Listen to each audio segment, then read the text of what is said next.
tuberculosis, ¿cuáles son los alcances? Por ejemplo, hay una diferencia, tú bien lo decías, entre el ser portador y estar contagiado de tuberculosis. Bueno, vamos a responder todas estas preguntas y estamos junto a Alejandra Marcotti, quien es infectóloga de la clínica alemana, para conocer respecto a esto, a esta enfermedad, porque cuando uno habla de tuberculosis, uno rápidamente tal vez se imagina el principio del siglo XIX y no se imagina que hasta el día de hoy todavía hay personas que se pueden contagiar. ¿Cómo está? Buenas tardes.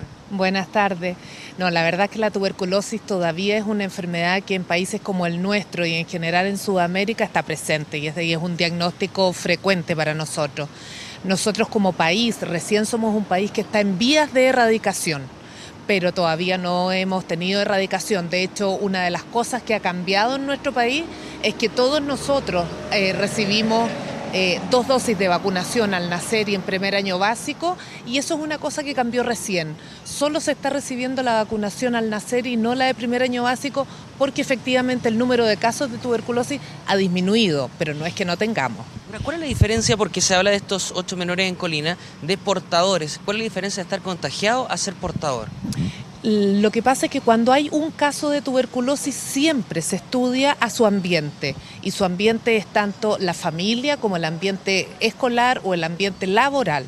Y cuando se hace el estudio puede ser que uno encuentre personas que salgan en el test positivos para tuberculosis, aunque nunca hayan tenido ningún síntoma y aunque nunca hayan enfermado, pero son personas en las que conviene hacer una prevención para que no lleguen a enfermar. ¿Cómo uno se puede contagiar de esto, de la tuberculosis?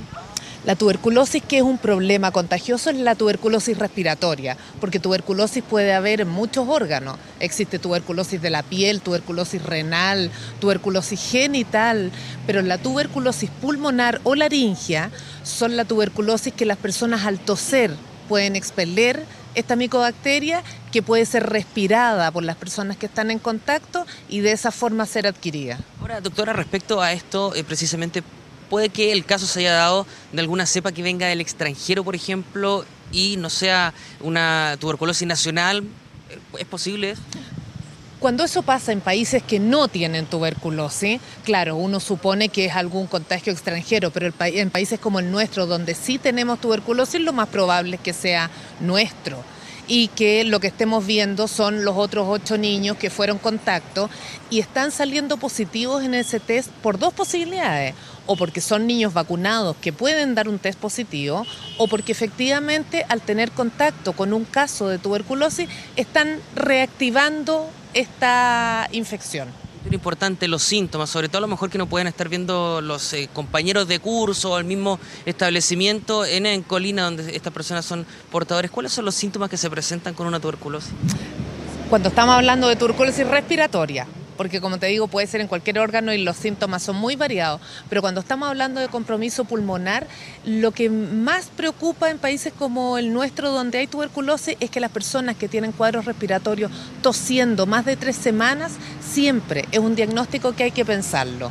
Muchas veces eso se acompaña de sudoración nocturna, eso se puede acompañar de fiebre, puede tener baja de peso, puede tener una expectoración purulenta o a veces con un poquito de sangre, y todos esos son signos que van haciendo alertar sobre la posibilidad del diagnóstico. Ahora, en ese sentido, cuando son menores, ¿cómo diferenciar, por ejemplo, la tuberculosis respiratoria con el coqueluche, que también va muy asociado a la tos convulsiva, que a lo mejor también puede generar alguna diferencia, justamente? Sí, la forma son los exámenes.